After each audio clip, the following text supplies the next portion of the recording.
What's going on, guys? Welcome back to the Contractor Secrets podcast. In today's episode, I sit down with my good friend, Brandon Pierpont, a marketing guru. This is his second time on our podcast, here to share some knowledge and wisdom. He's had a really cool year so far and did some pretty cool things. So I wanted to bring him back here to give you guys some marketing advice, tools, and tips using your own business.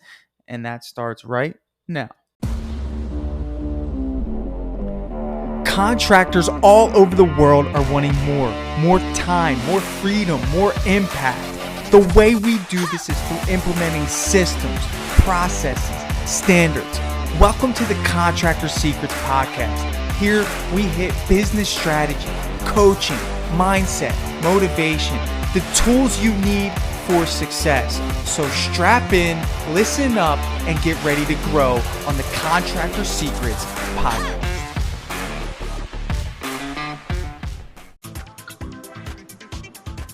All right. Turn the music off here. Just vibing. Loosen it up. When you're ready to give value, you just got a little pregame. You got to get pumped up, man. You got to get pumped up. Brandon Pierpont, Painter Marketing Pros, round 2. Ding, ding, ding. Ding, ding, ding. Met you at PCA last year. That was nice. Good to get to know you on a personal level. Nice. We actually give me a hat. I got you. I mean, first of all, well branded today. I had to chase you for this hat. You said you were going to give me a hat, and I had to chase you, but I did. You did. The hats were flying. Yeah. You got a vintage Volume 1 Dripjobs hat. Very good to have you back. First, I want to just introduce Brandon. Aside from the fact he's a very good friend, you did a really nice shout out for me. I will never forget that in your PCA talk, which was really heartfelt and unexpected, and I won't forget it in our early stages. Only do it if I believe in it. That was cool. Do it if I don't. So thank you. And then the second part about that is Brandon's somebody that takes a lot of pride in the marketing aspect of your business. So the goal of today's podcast, obviously, is number 1, to provide some value. Number 2 is hope you get to know Brandon, because I only bring on people onto this podcast that I like, know, and trust, in hopes that you hire them. Really, I mean, obviously this is, value, but he's somebody that offers a good service, and that's what we're here to do. So, dude, welcome back. I appreciate it, man. Let me just segue into the fact that you went MIA for a few months. We were wondering what happened. You were gone. Tell us what happened, man. Tell us give us a little quick recap of where you've been and what you learned. What happened is, I guess, short story, I'm an idiot. Long story is a little bit better, a little bit less of an idiot, I guess. I have been able to find success with Painter Marketing Pros and prior entrepreneurial endeavors. I've always been passionate about the opportunity that this country provides, and I became especially adamant about it when I found the success that I found. So I decided to enlist in the Florida Army National Guard. It's something that I can do while still running a business, but there was a 6-month initial training requirement at Fort Benning, which I did not enjoy, but I'm back and I appreciate it even more than I did before. Give me one thing that you learned from that experience going through the storm, coming out. Yeah. What's the one takeaway that you didn't have, the perspective you didn't have before you went in, and now that you do have coming out? Yeah, so there were a ton. The one thing I would say I had before, but not anywhere near to the level I currently have, is gratitude. So they, there were probably quite a few listeners who are in the military, been in the military. They really take everything from you. And for me, they did it for, almost half of a year. And I had to leave my family. I have 2 kids. I missed both of their birthdays. One turned 6, one turned 2. I was sitting there watching my business while I wasn't able to continue to grow it. The team was running it and doing a good job, but I couldn't be there really actively participating. It's pretty painful for me. So I would say the emotion, I don't want to be dramatic, but it was actually emotionally pretty traumatizing, missing the stuff with my kids and everything else in life, and how little freedom I had. So now just being able to go walk outside, dude, like being able to go for a walk. I was just like, wow. Yeah. It's so gratitude is on very high right now.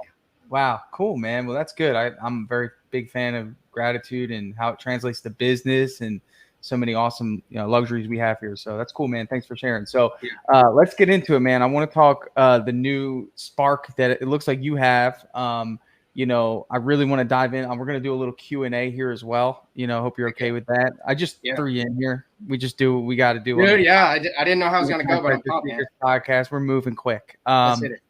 I want to know what trends you're seeing as a marketing expert in today's economy. We got a big 2023. People are really slow right now, more than I've heard in the recent years. I've had a lot of people reach out to me.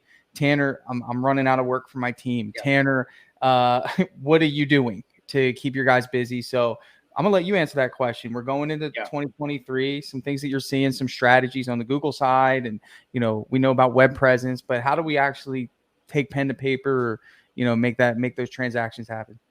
Yeah. So at this point, I think it's about being more targeted, right? So this generic, like, hey, do you want a painting service? I'm a painting company. The more competitive things get when leads start to dry up or people start to get a little bit tighter with their money, they're ultimately going to become more selective about who they hire, which means you need to be a little bit more targeted in what you're offering. So it's not just, hey, we're a painting company, right? Like we're the premier kitchen cabinet painting company in X, Y, or Z area, right? Are we specialize in interior painting projects? Look at all these projects. Look at all these happy reviews related to interior painting projects. Even if you do interior and exterior and let's say even cabinets and you have a pretty even spread, you would create different ad campaigns targeting those different services. So you're really selling that. What you do not want is a generic, hey, we're another painting company. Because right now people's dollar, they're going to hold them a little bit tighter.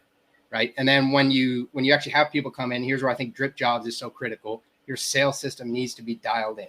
So it's always critical. Stand apart from the competition, lead with value, give people a reason to hire you and pay you more money than their alternative options. But that becomes even more crucial when people are wanting to hold on to those dollars. They will pay you. They will still pay you. If you think they're not going to pay you or they're not going to hire you, then you need to change your mindset because the work is there and they will pay you, but you need to give them a reason to pay you. Interesting. When it comes to the sales process, I believe that now more than ever, we have to capitalize on opportunity.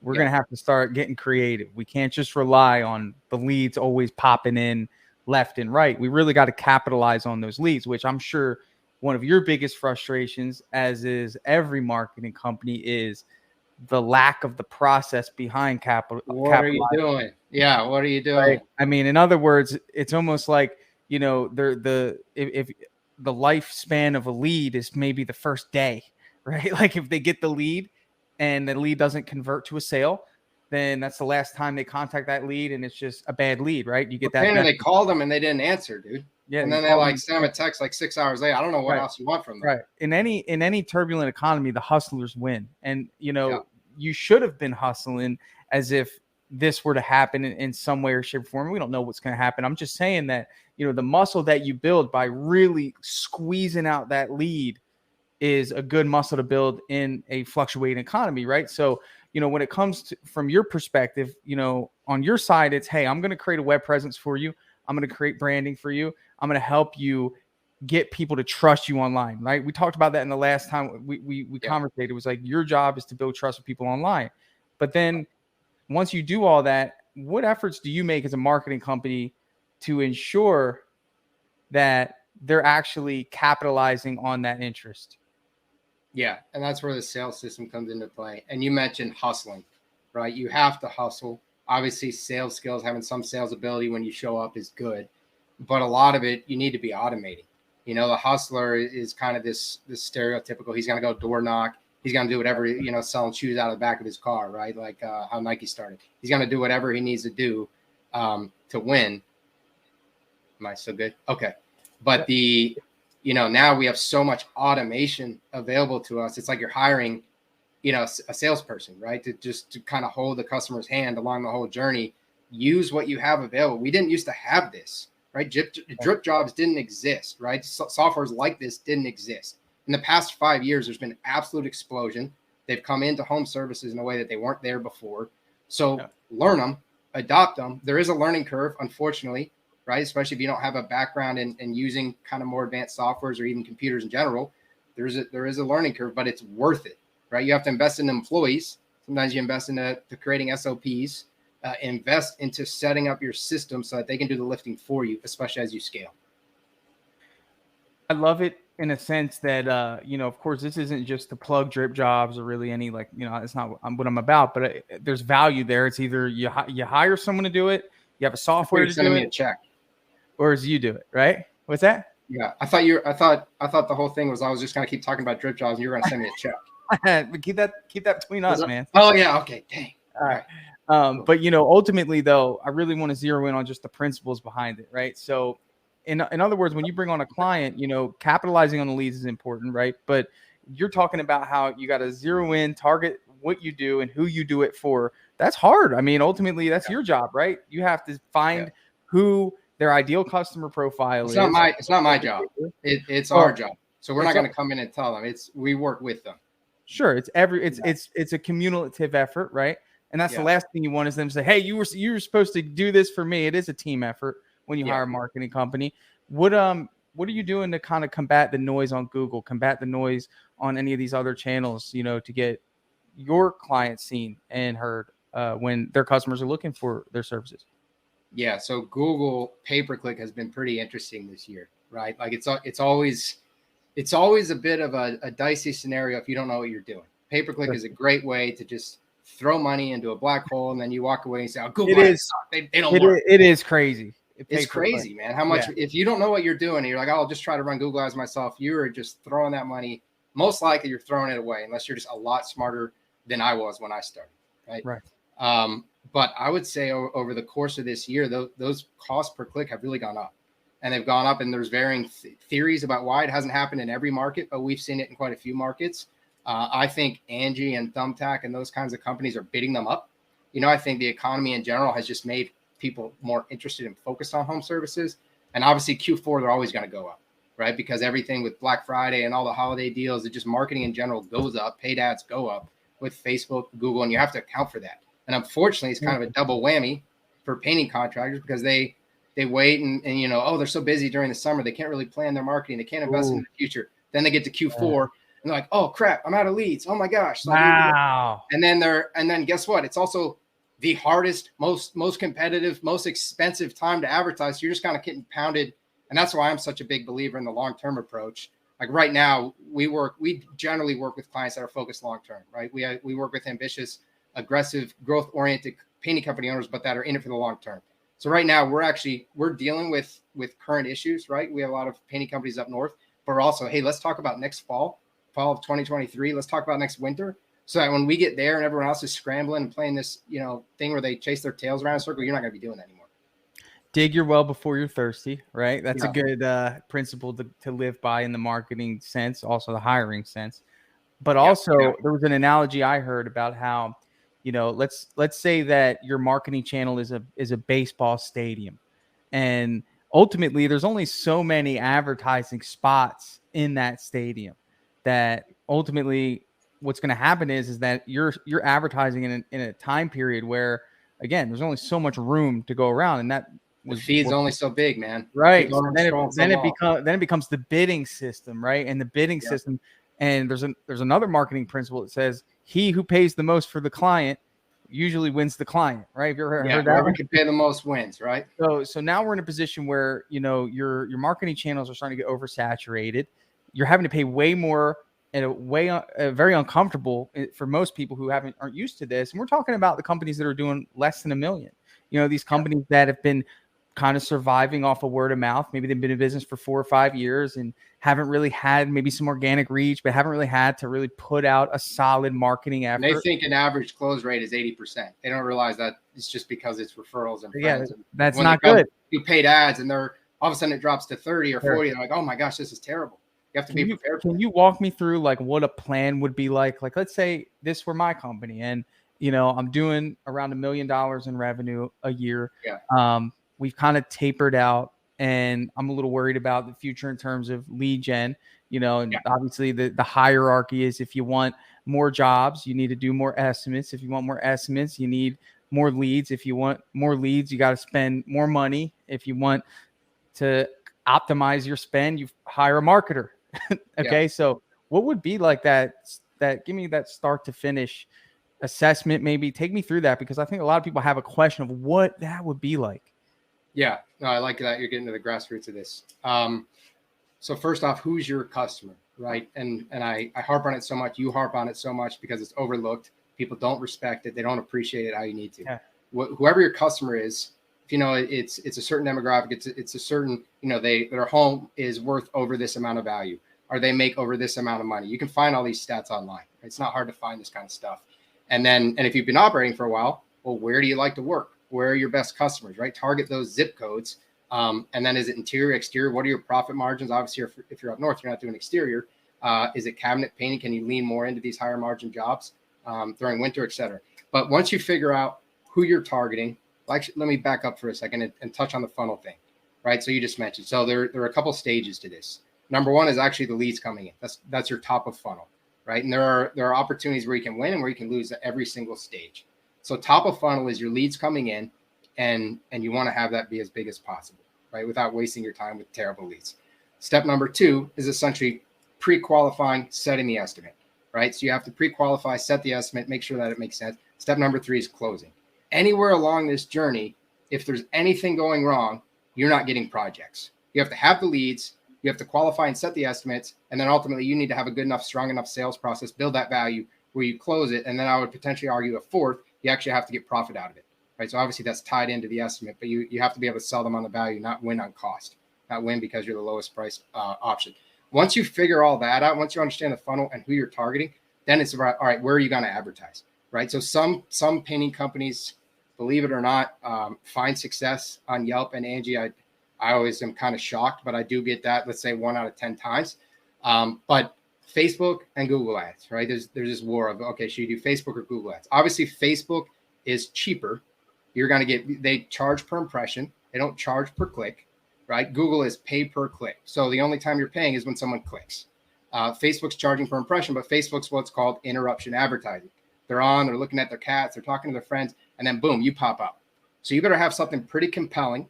It's the reason that a lot of times they offer discounts or limited promotions, something to prompt them to change their mindset from they're going this way. Now you want them to go this way, right? There are different ways you can do it. You can do a lead form. I would highly discourage you from just making it auto-populated. You have to add some more questions. You have to manually make them type it in because otherwise you're making it way too easy. Interesting. A glass of wine. Pause. Yeah, I'm just gonna keep going. So you gotta stop me when I coming through.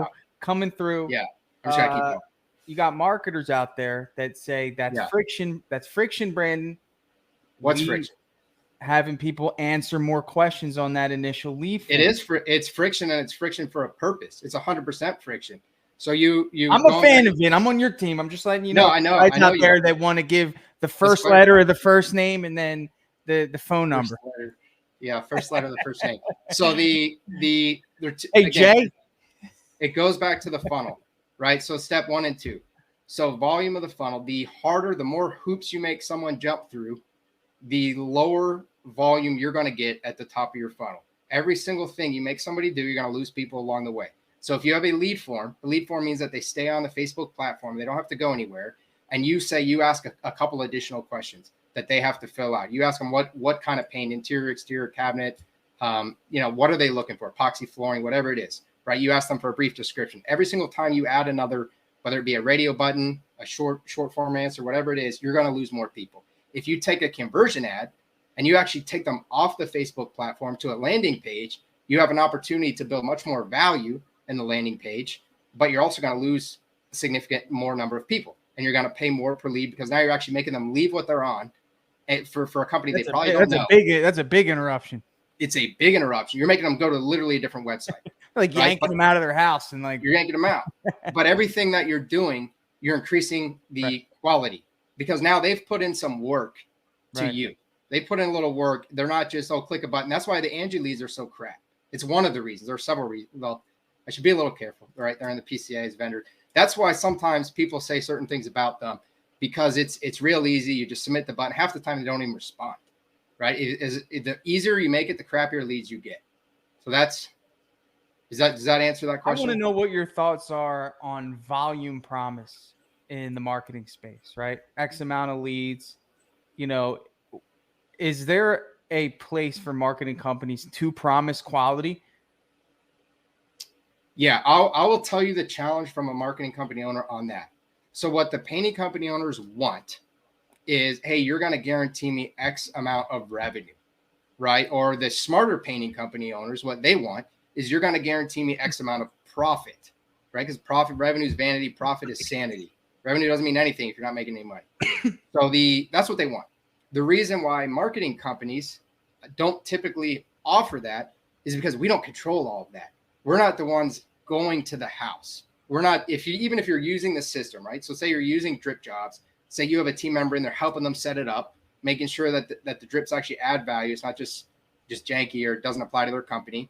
And so that sales system is pretty tight. It's going through, they're building the value, but then the guy who shows up is an idiot, or he's rude, or he's not doing a good sales presentation. Then essentially that's going to come back to the marketing company. They're going to be told, hey, your leads suck. None of them close. But the reality is, no, you actually suck at selling. You're doing a terrible job. So one of the things we do is we actually listen to every single call that comes through, right? We get confirmation from our painting company partners that we can listen to the call. We listen to them. We vet whether or not it's a real lead. Sometimes people are calling because they want to be a painter. They want to work for your company, right? Employment, that's a big thing. You have to negative keyword out. That's its own topic, really. And sometimes people are just, they're calling because they want a wall, just a wall or a bedroom. It's really not a very good lead. And then other times people are calling and it's actually a great lead. And then the call center, you wouldn't believe how many times we catch call centers just not answering or taking 40 seconds to answer. And they're like, oh, I don't know. None of these leads are converting. We give them the data. Like, dude, your call center doesn't even do anything. Or the answer is just like, what? I mean, it's not quite that bad, but it's bad. So we've actually had a few call centers get fired because of our listening, right? So I think I kind of went off the deep end on that, Tim. No, not too far. And I actually like that, in the sense that the secondary promise, which holds a little more weight, is booked appointments, which in some cases you will see that marketing companies are starting to 100%. assist with this, because that is a powerful way to meet in the middle, right? Yes. I'll give you the leads, but we know that leads aren't anything unless they actually commit to a date and a time. And at that point, you can control that. Have you thought about that, or do you have any foreseeable plans to, at least coach on that or to implement that into your system? No, 100%. Yeah, that's something we offer. It's something we work with our customers on. And that typically we will offer that when we're going through the form. Sure. Right. And if we're going through a phone call, then we're going to need to listen to phone calls and potentially work with your team on that. Yeah. Because then again, it moves into your hands. If you're doing a terrible job or the call center is doing a bad job, then we have a problem.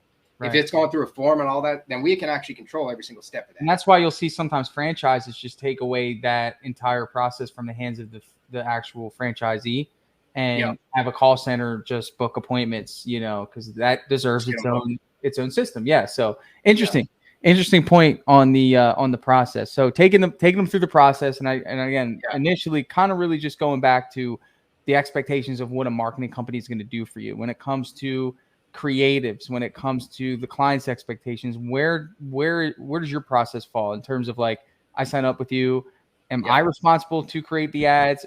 Do you have data backed ads that you're going to be using for me? What does that look like? No, so we use ads. We use data right from advertising campaigns that we've done across the country. So it's not going to work. What works in Ohio is probably not going to work in Florida. Right. If you put a picture of like snow in a Florida-based ad, that would be that probably won't. Yeah. Yeah, that might not work the best. We typically request, because these work the best, we request images. If they have any videos, especially if they have images of the team, before, afters, things like that, from the actual painting company. Now, a lot of painting companies don't have that, right? So there's where you have to go and use stock imagery, but you have to be very selective about the stock imagery you use. If you use stock imagery that is obviously stock, then those ads do not convert at the same rate because they do not trust you. It needs to look like it's a real house in your real target area. And that's why ideally, and if you're listening to this and you're either running your own ads or you think about running ads, and really if any marketing whatsoever, take pictures, right? Like if your interior actually, you can put a sticky note somewhere and like figure out exactly where you're taking the picture from. Do it before and do it after. Build it into your SOPs. Have an exact angle outside. Big fan of Company Cam. Don't know if you know that. Yeah, use Company Cam. Yeah, no, I'm a huge fan. Yeah. You guys are integrated with them. Is that right? We are. Well, yeah, awesome. We haven't launched it yet, but it's done. We're just waiting, but it's a great integration. But the cool thing is they have a before and after thing on there that will put a transparent image behind it, and then you can take your. It tells you where to go. It tells you where to go. Dude, wow. Sticky notes be damned. That's excellent.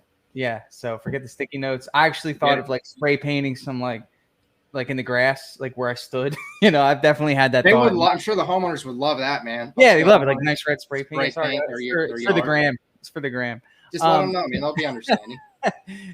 In terms of in terms of video, I'm a big proponent of I feel like, okay, so let me tell you this Facebook story about kind of like a company that I paid attention to, and you tell me what your thoughts are on it. Okay, so it was a roofing company. Guy had a pretty good personality on the videos, and really he wasn't really selling to me. He understood where he was putting the video, or I'm sure the marketing company that he was working with told him to do this, but he was on top of the roof and he wasn't telling me to book an estimate. I was with him on the roof and he was showcasing to me some issues that were occurring because of a company that went before them that wasn't up to the standard of them. And he was just saying, hey, this is something you need to look out for, and then that was cool. So I watched that. And then, I don't know, a couple of days later, it was another video of him telling me another aspect of his business, showcasing, XYZ. And it's like, at this point now, it's like a relational advertising. Have you seen any success with that sort of process? It does take a certain type of personality to be bold enough to do something like that. But in terms of like Facebook, like what are your thoughts on that? No, 100%. I think relational advertising in general is it's underestimated. We all want the immediate result, right? We live in such an instant gratification culture that if they see your ad and they don't immediately give you $6,000, then it didn't work. But the reality is that most people have to be touched 5 to 7 times before they will make that purchasing decision. It goes up to, potentially 10 times with the amount of money that you're requesting from the homeowner. To you, you do it every day. The quote's not that much. It's a small paint job. For them, the $3,000, 4 or 5, it's a lot of money. They don't make that decision every single day. Yep. That's where, and I've talked, you and I have talked about this before. That's where the software, because you're touching them, right? Building that value with the text, the videos that you drip on them, everything, the emails, the phone calls, it's touch points. But the more you touch them, the more you kind of warm them up, the more it's about trust, right? The closer they feel with you, the more they trust you, and the more they're going to kill it. Thanks. The more they're going to be willing to invest in the value that they see in you. I like that comment, man. Yeah. I wish I knew who that was. That's a nice comment. I'll say it for the pod. Someone said 2 killers right here. Hey, dudes. We don't know who it is because on stream, I don't need to know who it is. Anonymous. It's a nice comment. Thank you for a nice comment, Anonymous. Again, trying to give the value is in terms of, yes, we talked about like interruption marketing. We talked about relational marketing. Tell me what your startup process would be. I think you mentioned you might even be thinking about starting a painting business. Are you still thinking about it?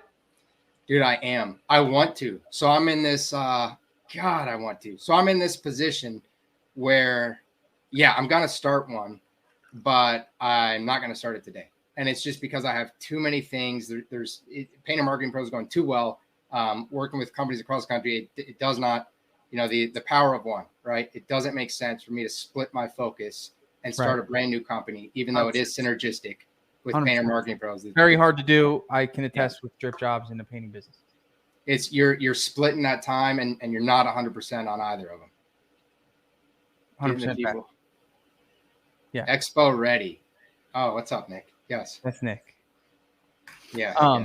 So kind of just, in any case, let's say tomorrow you were starting this painting business. Reason I was asking. Yeah. Okay. What's the day one strategy? No one knows who the heck you are. And believe it or not, believe it because you know it. Maybe 90% of people are in the day one every day. No one knows who they are. They're just riding the wave of, Super good point. So I live in that space. This is relevant to you, even if you're still there. If, you could be day one tomorrow and no one will notice. If no one notices any changes you make in your business in terms of your logo or your branding or colors, then you're still in this category. So, take it away, man. What's day one for you? If you're a marketer, you have the strategy. What is it? Day one for me is obviously you want to lead with sales, right? I'm a sales-minded person, or else I wouldn't be in this business. As a painting company owner, you should also be a sales-minded person if you want to survive and grow. I would spin up a landing page. So I wouldn't focus on build a whole website right away, spin up a really compelling landing page. And then I would probably start with Facebook ads because those are going to be the cheapest cost per impression. my focus would be, let's operate with a somewhat nominal profit margin. Let's start with 25%, right? Something like that. Get the deals through immediately. Let them know. Wait, let me go back. And he's talking. Yeah. So that's something that I always talked about was Yeah. when the vats are full, that's when you eat, right? That's 50%, 55%. But when times are slow, you need to fluctuate your pricing. You might even sell your jobs at cost just to keep your crew busy. Yeah. Stop trying to make the same amount of money in December as you did in June.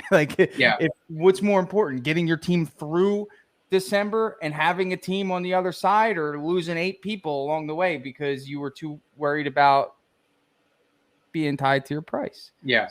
Go ahead. So you were at 25. No, I agree with it, and I hate it. Right. Like our whole thing is building it so you can charge above market rate. Right, so you don't have to do that. I'm just saying, you're building that plan to where you're full, but we're just, you have to hustle. You have to hustle. Right. And ultimately what homeowners and commercial property owners, what they want is trust. They want to trust you. It's a heavy investment for them, and they need to know that you're going to do a good job, and that if there's an issue, you're going to take care of it. What do people look to for trust? There's a reason that referrals, there's a reason that repeat business, the reason you should be closing 80+% of that is because they already trust you. They already know you, right? Done. It's done. If you're not closing 80% of referrals, you have a problem with your sales. I'm just going to tell you that. Yeah. But what do they look to if they don't know you? Because if you're sitting there I'll just rely on referrals forever, well, then you're going to take a really long time to get big. You can do what a lot of painting companies do and take 20 years to get to a really substantial size. The other way that people trust you is through online reviews, right? Is through video testimonials. Is through before and after. Stand with the homeowner in front of their house, right? Make a little video. Make a sign that says like, I love this painting company, whatever, I love ABC Painting. Like, he's not going to hurt me. He's not going to hurt me. He's not going to take my money, and I'm going to end up happy, right? That's go out there, crush it. Yeah. Build the automations, build the professionalization. If you have to do it more manually in the beginning, because you can build all these automations and videos, but there's nothing like talking to them on the phone, right? Show them that you care and hustle, and then make them feel valued, cared, give them a good price, reduce your need for profit margin, build that authority, get those video testimonials, those reviews, those pictures, add them to the landing page, eventually invest into a website that's going to get people coming to you. That's the longer term. We're focused on the short term, but build the authority, and then you're going to increase your profit margins. Then you're going to be able to start charge more because people trust you more because you're coming in with value. 100%. That's day one. Day one. Yeah. That's what I would do day one. I'm just not doing it because I got other things going on. Well, I'm a big proponent of focus. Where focus goes, I mean, it's important. Yeah. Wow, it's good stuff, man. We got flames coming through. You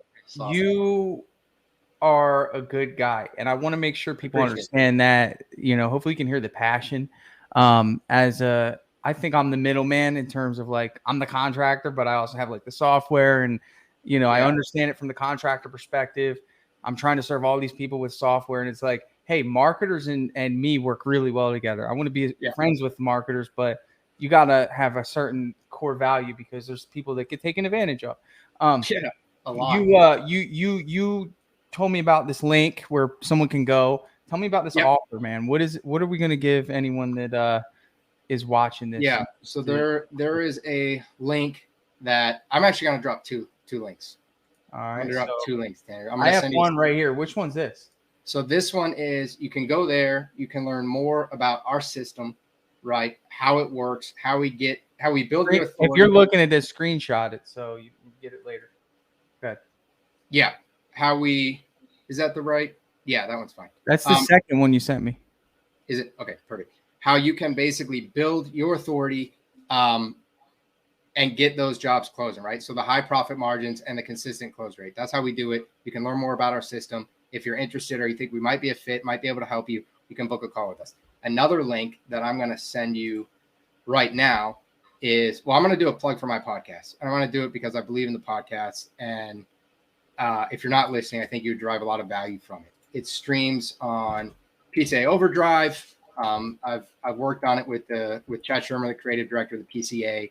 We're going back and forth. We have a brand new series with Jason Paris, Nick Slavic, Jason Phillips, Michael Sutton, whole lot of guys. Tanner's coming on again.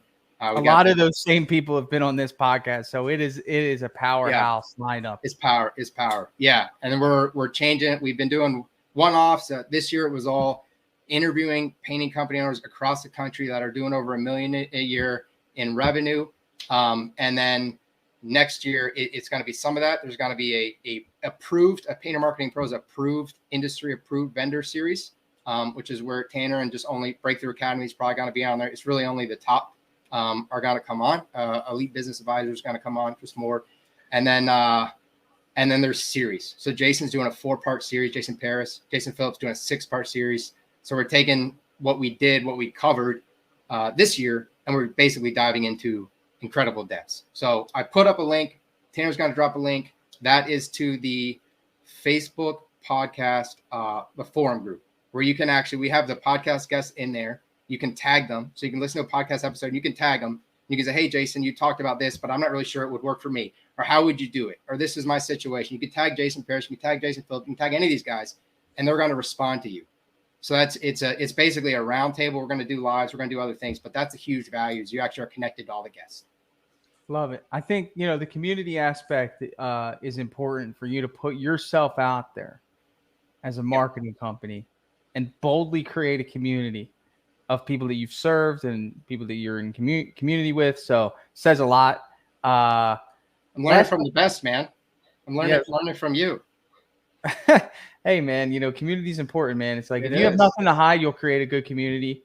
Stand on the shoulders of giants. Hey, yeah, man. I love it. So last couple points here. You guys are watching. I got a few people on. Ask your questions while we're here. A few more minutes. We'll hang out. And they can also email me. So if anyone's listening and they just have a question or follow-up, they can email me at brandon@paintermarketingpros.com. Love it. So thank you guys for your support here. I got Brandon's email that I'm going to pop up here so you guys can reach out to him. And this is what this is about, man. It's about collaboration and really just kind of just sharing knowledge. I mean, we talked about this in our moderator group chat. I don't know if you poked in that, but it was like, the painting community. It's one of those trades where you feel like, man, it's like, it's not as brotherly in a sense. It's getting there, man. Some of the other trades, but it's getting there. A lot of people that want to share their ideas. Thanks, Nick, for jumping in, and all of you guys for listening. Thanks, Nick. Brandon, a pleasure. Round 2, I feel like was a success. Ton of value. I love it. Man, it's different, dude. It's different being on this side. I actually prefer being on your side. It's easier doing the interview, and once you sit, it's like being in the hot seat or something. But yeah, that's why I don't think about it. I just jump on. Anyone who's ever been on my podcast, like, hey, what do we? No, we don't. We just jump on there. I don't want the good stuff flowing out before we hit the record button. So thanks, brother. Yeah. We'll catch you soon. We'll be in touch. Thanks, bro. All right, my man. Hey, thanks so much for checking out the Contractor Secrets podcast. Stick around. I am going to drop in a short testimonial that one of our awesome heavy hitters in Dripjobs had agreed to give out for us. So if you want to hear a little bit about how Dripjobs is helping contractors, stick around for the end of this episode and you can listen in. Real quick. What's going on, everyone? I'm here with Randy Smith, DuraPro. You may have heard of him if you listen to podcasts. He is someone that did a business breakthrough with me and is also a Dripjobs user. I'm just going to start off, man. You're doing this for me and Dripjobs, of course. I just want to know raw thoughts about what the software's done for you. Are you a fan? Do you hate it? What do you, what are your thoughts? Yeah, man, I absolutely love it. Definitely what I was looking for in a software, in a CRM. Like before Dripjobs, I couldn't even tell you how many different softwares I was trying to use and manage to accomplish the same thing. And it was just a headache. And then now just having the all-in-one is a big thing. And then from there, my favorite thing is really, I feel like it's just taking my sales process, to the next level. And as far as, communication, the biggest thing is the speed of communication. Customers love, nowadays with Amazon and everything, everyone wants things now. They're used to it. Yeah. So for example, yesterday I had, someone see my Facebook ad, they filled out the request and it was at 4:30 p.m. and I was leaving the job site and they said today worked. So it was like scheduled for 6 p.m. Drove over there and showed up. So it's that like quick. Yeah. within an hour, they've got an estimate in their hand on the spot. That's powerful. So yeah, it's definitely taken the sales process to the next level, which is big. And I love the customer portal. Like, it's just super professional, and you can throw all the details in there. It looks really nice. Being able to present it on the iPad. Are you selling on the spot? Yeah. Yeah. Yep, man. I love selling on the spot. I think it just getting people to squiggle on the with their finger on the iPad. Yeah, I think it just makes your close rate go up, having just Dripjobs alone with the ease, like how easy it is for them to sign with you, right? You got iPad out, they can see everything. They can put their credit card info, which is big. So that's probably my favorite part, is just, it gives me that confidence that I feel like we're the most professional company compared to the competitors, and you can kind of sell your jobs for more. You go into estimates, with a different mindset, like knowing that, hey, we're going to be the best company or option for our target market. And you just have that confidence. And so that's been one of my favorite parts of it. Then on the other end too, just, I love how I'm building up a pipeline, and I'm not missing any leads. So obviously, like, we're all busy with contractors, phones blowing up. Sometimes it's tough to not miss leads, but with this, everything goes right into Dripjobs, into those cold leads. I don't have to worry about missing them, and they're getting those follow-ups. And it kind of is helping me prepare for, the downturn, because right now it's like, oh, everything's booming, phones are ringing, but I know that doesn't always last forever. So being able to prepare, have that pipeline of leads building up, so when you are slow, you can reference it. Yeah, exactly. Have you used the blast feature yet? I have not yet, but it's a good feature, dude. Every time I hit that blast feature, I get something, and for those that are listening or watching that don't know what that is, what he's referring to in terms of the pipeline is, like, you have a pipeline of every person that you've given a proposal to, or every new lead that has come through that maybe hasn't converted to an estimate. And all you got to do is hit one button, and you can send out a message to just those people. So you can imagine if you have 100 people that you've given proposals to that haven't told you yes or no, or haven't opted out of communication, right? You can just blast them a message saying, hey, just reaching out today, we can give you $250 off your proposal. And every time I've done that, I've gotten at least 2 or 3 jobs. So I use it sparingly, of course, when you need it, but it's just good to be able to do it. Yeah, exactly. That's awesome.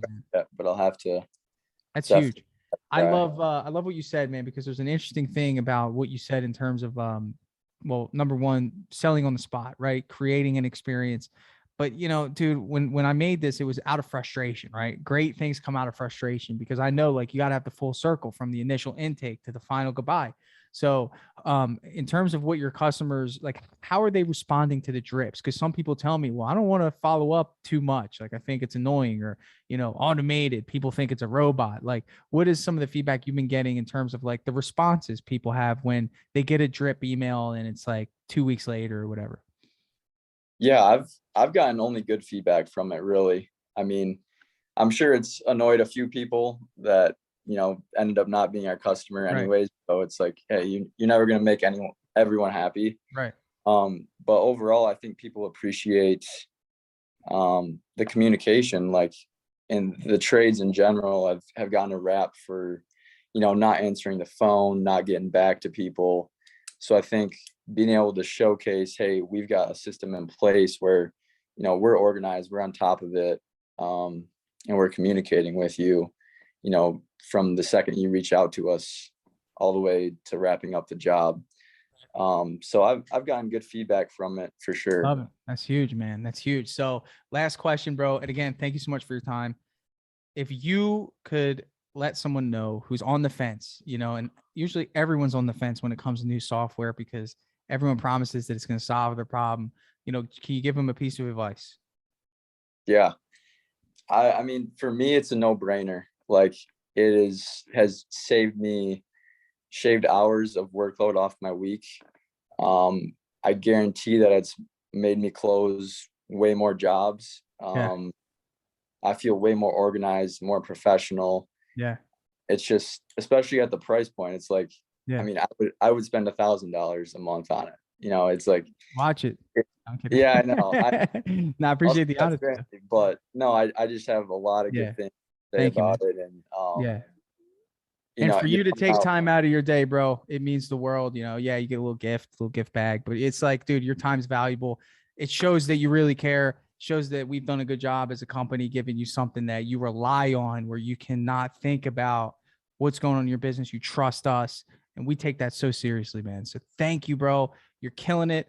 Me and you just discussed a business breakthrough. So if you guys want to go back and listen to Randy, what was it, like 5-6 months ago? It was quite a while, right? yeah, it had Yeah. to be, yep. Yeah. How's business going? Good? Yeah, it's going great. for Sounds sure. good. Sounds good, man. Well, I look forward to chatting with you, brother. Thank you for your time. Get back to doing what you do best, and we'll see you soon. All right. Sounds good.